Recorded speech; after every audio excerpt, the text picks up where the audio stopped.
আসসালামু আলাইকুম। নতুন একটা রেসিপিতে সবাইকে স্বাগতম। আশা করি সবাই ভালো আছেন, আমি ভালো আছি আলহামদুলিল্লাহ। আজকে করে দেখাবো পাস্তার একটা recipe, beef keema ball with pasta. এই জন্য আমি এখানে 4 রকমের পাস্তা নিয়ে নিয়েছি। 3 কাপ পাস্তা নিয়েছি আমি এখানে। হাঁড়িতে পরিমাণ মতো পানি গরম করে পাস্তাগুলো দিয়ে দিলাম। আমি 6 মিনিট পাস্তাগুলো সিদ্ধ করে নেব। সাথে সামান্য একটু লবণ আর সামান্য একটু সয়াবিন তেল দিয়ে দিলাম। পাস্তাটা সিদ্ধ হতে থাকে, এদিকে আমি আপনাদেরকে দেখাচ্ছি আমি কিমাটা করে নিয়েছি। কিমা করে আমি নর্মাল ফ্রিজে রেখেছিলাম আধা ঘন্টা। এর সাথে পরিমাণ মতো লবণ, 1 চা চামচ আদা রসুন বাটা, আর 1 চা চামচ কাবাব মশলা গুঁড়া, আর এখানে আমি দিয়ে দিলাম 4 চা চামচ ব্রেড গ্রামস, 1 ফালি লেবুর রস,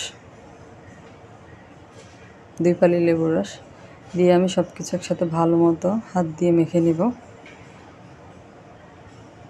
এই পাস্তাটা খেতে অনেক মজা হয়, আর কিমা বলগুলো একটু কিন্তু ভাঙে না ফ্রিজে রাখার কারণে। এইভাবে যদি আপনারা বানান কিছু হবে না। যেমন পাস্তাগুলো সেদ্ধ হয়ে গিয়েছে, আমি এটা ঢেলে স্ট্রেনারে ঢেলে তারপরে ঠান্ডা পানি দিয়ে ধুয়ে নিয়েছি যাতে ঝরঝরা থাকে।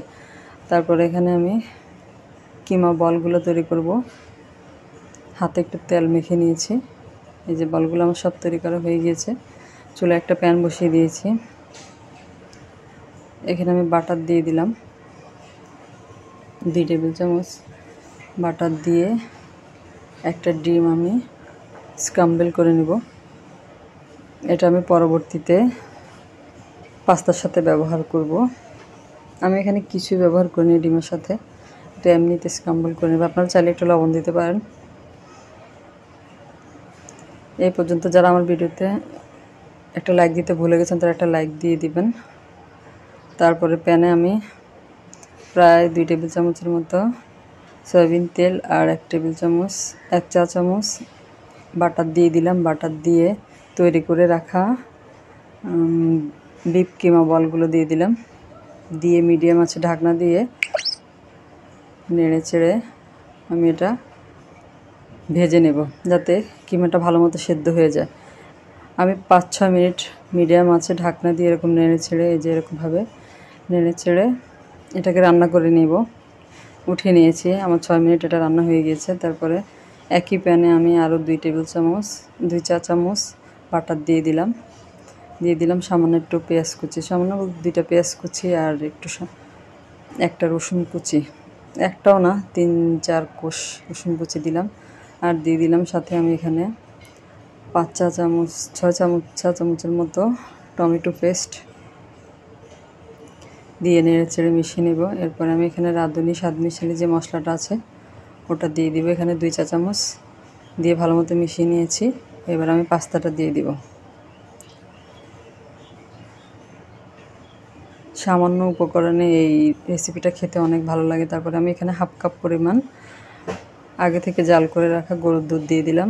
এতে একটা ক্রিমি টেক্সচার আসে এই দুধটা দেওয়ার কারণে। তারপরে সব কিছু একসাথে ভালো মতো মিশিয়ে নিব। যারা আমার চ্যানেলের নতুন প্রথম ভিডিও দেখছেন তারা প্লিজ আমার চ্যানেলটা সাবস্ক্রাইব করে দিবেন, একটা লাইক দিবেন, ভিডিওটা শেয়ার করে দিবেন। আর যারা ফেসবুক থেকে দেখছেন তারা পেজে ফলো দিয়ে রাখবেন।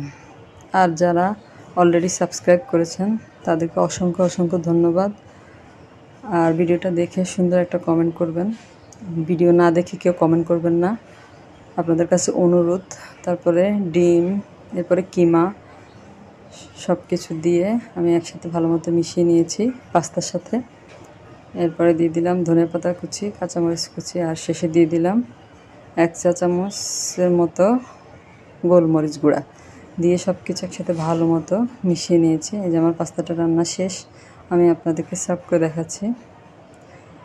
একটা কিমা বলও কিন্তু আমার ভেঙে যায়নি। আপনাদের অনেক অসম্ভব মজা লাগে খেতে। বাসায় এভাবে ট্রাই করবেন, তাহলে বুঝতে পারবেন যে কত মজা হয়।